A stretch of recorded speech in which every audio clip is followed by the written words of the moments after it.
Corona ਨੂੰ ਲੈ ਕੇ ਬੀਤੇ ਦਿਨੀ ਕੇਂਦਰ ਸਰਕਾਰ ਦੇ ਵੱਲੋਂ ਹਾਈ ਲੈਵਲ ਮੀਟਿੰਗ ਸੱਦੀ ਗਈ ਸੀ ਤੇ ਇਸ ਦੇ ਵਿੱਚ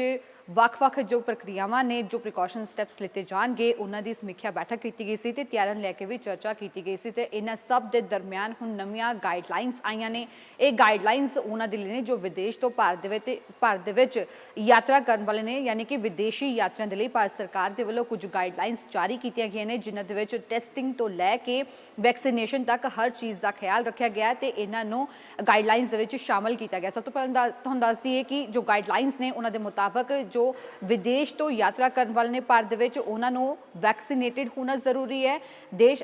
ਕੇਂਦਰ ਸਰਕਾਰ ਦੇ ਵੱਲੋਂ ਇਹ ਕਿਹਾ ਗਿਆ ਕਿ ਜੋ ਵੀ ਵਿਦੇਸ਼ੀ ਯਾਤਰੀ ਭਾਰਤ ਆ ਰਹੇ ਨੇ ਉਹਨਾਂ ਨੂੰ ਵੈਕਸੀਨ ਲਗਵਾਉਣ ਦੀ ਸਲਾਹ ਦਿੱਤੀ ਗਈ ਹੈ ਤੇ ਨਾਲ ਦੇ ਨਾਲ ਹੀ ਯਾਤਰੀਆਂ ਨੂੰ ਇਹ ਵੀ ਕਿਹਾ ਗਿਆ ਕਿ ਉਹ ਆਪੋ ਆਪਣੇ ਦੇਸ਼ ਦੇ ਵਿੱਚ ਵੈਕਸੀਨੇਸ਼ਨ ਦੀ ਪ੍ਰਕਿਰਿਆ ਦਾ ਹਿੱਸਾ ਬਣਨ ਤੇ ਜੇਕਰ ਉਹ ਟਰੈਵਲ ਕਰ ਰਹੇ ਨੇ ਤਾਂ ਉਹਨਾਂ ਨੂੰ ਸੋਸ਼ਲ ਡਿਸਟੈਂਸਿੰਗ ਅਤੇ ਮਾਸਕ ਦਾ ਖਿਆਲ ਰੱਖਣਾ ਜ਼ਰੂਰੀ ਹੋਵੇਗਾ, ਯਾਨੀ ਕਿ ਸੋਸ਼ਲ ਡਿਸਟੈਂਸਿੰਗ ਦਾ ਧਿਆਨ ਰੱਖਣਾ ਹੋਵੇਗਾ ਤੇ ਮਾਸਕ ਪਾਉਣਾ ਵੀ ਉਹਨਾਂ ਨੇ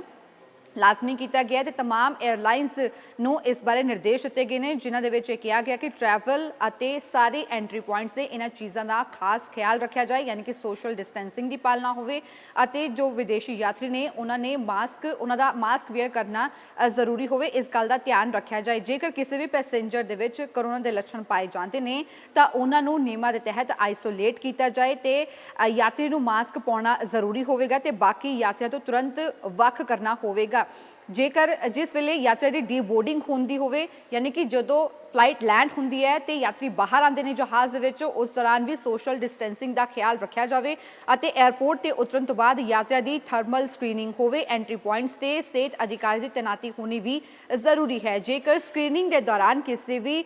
ਯਾਤਰੀ ਦੇ ਵਿੱਚ ਕੋਰੋਨਾ ਦੇ ਲੱਛਣ ਪਾਏ ਜਾਂਦੇ ਨੇ ਤਾਂ ਉਸ ਨੂੰ ਤੁਰੰਤ ਆਈਸੋਲੇਟ ਕਰਕੇ ਨਜ਼ਦੀਕੀ ਮੈਡੀਕਲ ਫੈਸਿਲਿਟੀ ਦੇ ਵਿੱਚ ਲਿਜਾਇਆ ਜਾਵੇ ਅਤੇ ਹੈਲਥ ਪ੍ਰੋਟੋਕਾਲ ਦਾ ਪਾਲਨ ਕਰਦੇ ਹੋਏ ਅਗਲੀ ਕਾਰਵਾਈ ਕੀਤੀ ਜਾਏ। ਅਗਲੀ ਜੋ ਗਾਈਡਲਾਈਨ ਹੈ ਉਸ ਦੇ ਵਿੱਚ ਇਹ ਦੱਸਿਆ ਗਿਆ ਹੈ ਕਿ ਫਲਾਈਟਸ ਦੇ ਵਿੱਚ ਜੋ ਕੁੱਲ ਪੈਸੇਂਜਰਸ ਹੁੰਦੇ, ਜਿੰਨੀ ਵੀ ਕੁੱਲ ਪੈਸੇਂਜਰਸ ਦੀ ਗਿਣਤੀ ਹੋਵੇਗੀ ਉਸ ਦੇ 2% ਯਾਤਰੀਆਂ ਦੀ ਥਰਮਲ ਸਕਰੀਨਿੰਗ ਹੋਵੇਗੀ, ਉਹਨਾਂ ਦੀ ਟੈਸਟਿੰਗ ਹੋਵੇਗੀ, ਰੈਂਡਮ ਟੈਸਟਿੰਗ ਹੋਵੇਗੀ ਤੇ 에ਅਰਪੋਰਟ ਤੇ ਟੈਸਟਿੰਗ ਨੂੰ ਲੈ ਕੇ ਪੂਰੀ ਵਿਵਸਥਾ ਹੋਵੇ।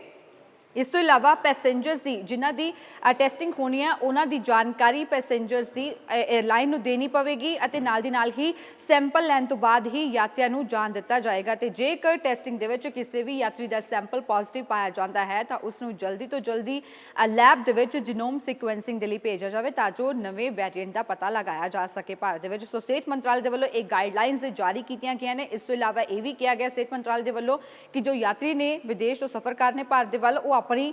ਸਿਹਤ ਦਾ ਖੁਦ ਵੀ ਖਿਆਲ ਰੱਖਣ ਤੇ ਜੇਕਰ ਉਹਨਾਂ ਨੂੰ ਕਿਸੇ ਵੀ ਤਰੀਕੇ ਦੀ ਕੋਈ ਪਰੇਸ਼ਾਨੀ ਆਉਂਦੀ ਹੈ ਸਿਹਤ ਸੰਬੰਧੀ ਤਾਂ ਉਹ ਹੈਲਪ ਡੈਸਕ ਤੇ ਜਾ ਸਕਦੇ ਨੇ ਤੇ ਇਸ ਤੋਂ ਇਲਾਵਾ ਹੈਲਪਲਾਈਨ ਤੇ ਵੀ ਕਾਲ ਕਰ ਸਕਦੇ ਨੇ। ਨਾਲ ਦੀ ਨਾਲ ਇਸ ਦੇ ਵਿੱਚ ਇਹ ਵੀ ਕਿਹਾ ਗਿਆ ਹੈ ਕਿ 12 ਸਾਲ ਤੋਂ ਘੱਟ ਉਮਰ ਦੇ ਬੱਚਿਆਂ ਦੀ 에ਅਰਪੋਰਟ ਤੇ ਰੈਂਡਮ ਟੈਸਟਿੰਗ ਨਹੀਂ ਹੋਵੇਗੀ। ਹਾਲਾਂਕਿ ਜੇਕਰ ਕੋਰੋਨਾ ਦੇ ਲੱਛਣ ਪਾਏ ਜਾਂਦੇ ਨੇ ਤਾਂ ਪ੍ਰੋਟੋਕਾਲ ਦੇ ਤਹਿਤ ਬੱਚੇ ਦਾ ਟੈਸਟ ਕੀਤਾ ਜਾ ਸਕਦਾ ਹੈ। ਸੋ ਇਹ तमाम ਗਾਈਡਲਾਈਨਸ ਨੇ ਜੋ ਵਿਦੇਸ਼ੀ ਯਾਤਰਾ ਦੇ ਲਈ ਭਾਰਤ ਸਰਕਾਰ ਦੇ ਵੱਲੋਂ ਜਾਰੀ ਕੀਤੀਆਂ ਗਈਆਂ ਨੇ, ਕਿਉਂਕਿ ਫਿਲਹਾਲ ਜੋ ਬੀਤੇ ਦਿਨ ਕੇਂਦਰ ਸਰਕਾਰ ਦੇ ਵੱਲੋਂ ਮੀਟਿੰਗ ਹੋਈ ਸੀ ਉਸ ਦੇ ਵਿੱਚ ਪ੍ਰਧਾਨ ਮੰਤਰੀ ਨਰਿੰਦਰ ਮੋਦੀ ਨੇ ਇਹੀ ਕਿਹਾ ਸੀ ਕਿ ਘਬਰਾਉਣ ਦੀ ਜ਼ਰੂਰਤ ਨਹੀਂ ਹੈ, ਫਿਲਹਾਲ ਇਹਤਿਆਤ ਵਰਤਣ ਦੀ ਜ਼ਰੂਰਤ ਹੈ ਕਿਉਂਕਿ ਮਾਸਕ ਪਾਇਆ ਜਾਵੇ, ਸਾਫ਼ ਸਫਾਈ ਦਾ ਧਿਆਨ ਰੱਖਿਆ ਜਾਏ, ਸੋਸ਼ਲ ਡਿਸਟੈਂਸਿੰਗ ਦੀ ਪਾਲਣਾ ਕੀਤੀ ਜਾਏ ਤੇ ਇਹ ਜੋ ਗਾਈਡਲਾਈਨਸ ਨੇ ਇੰਟਰਨੈਸ਼ਨਲ ਟਰੈਵਲਰਸ ਦੇ ਲਈ ਇਹ ਗਾਈਡਲਾਈਨਸ ਆਈਆਂ ਨੇ ਜੋ ਕਿ ਕੇਂਦਰ ਸਰਕਾਰ ਦੇ ਵੱਲੋਂ ਜਾਰੀ ਕੀਤੀਆਂ ਗਈਆਂ ਨੇ। ਸੋਸ਼ਲ ਡਿਸਟੈਂਸਿੰਗ ਦਾ ਧਿਆਨ ਰੱਖਣ ਦੇ ਵਿੱਚ ਇਸ ਦਾ ਜ਼ੋਰ ਦਿੱਤਾ ਗਿਆ, ਮਾਸਕ ਪਾਉਣਾ ਲਾਜ਼ਮੀ ਕੀਤਾ ਗਿਆ। ਇਸ ਤੋਂ ਇਲਾਵਾ ਫਲਾਈਟ ਦੇ ਵਿੱਚ ਜੋ ਕੁੱਲ ਪੈਸੇਂਜਰਸ ਹੋਣਗੇ ਉਹਨਾਂ ਦੇ 2% ਜੋ ਪੈਸੇਂਜਰਸ ਹੋਣਗੇ ਉਹਨਾਂ ਦੀ ਰੈਂਡਮ ਟੈਸਟਿੰਗ ਕੀਤੀ ਜਾਏਗੀ ਤੇ ਜਿਨ੍ਹਾਂ ਦੀ ਟੈਸਟਿੰਗ ਹੋਏਗੀ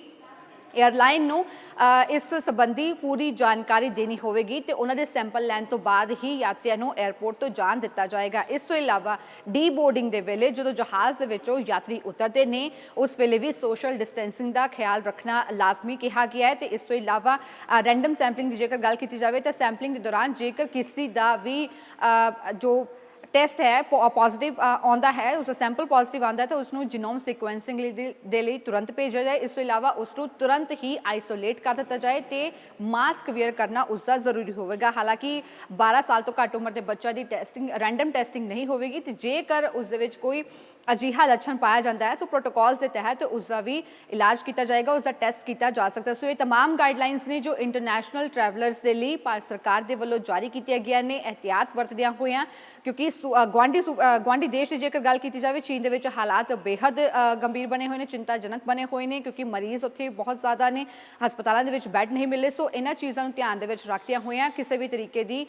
ਜ਼ਿਆਦਾ ਗੰਭੀਰ ਸਥਿਤੀ ਨਾ ਬਣੇ, ਸੋ ਇਹਤਿਆਤੀ ਤੌਰ ਤੇ ਇਹ ਗਾਈਡਲਾਈਨਸ ਕੇਂਦਰ ਸਰਕਾਰ ਦੇ ਵੱਲੋਂ ਇੰਟਰਨੈਸ਼ਨਲ ਟਰੈਵਲਰਸ ਦੇ ਲਈ ਜਾਰੀ ਕੀਤੀਆਂ ਗਈਆਂ ਨੇ।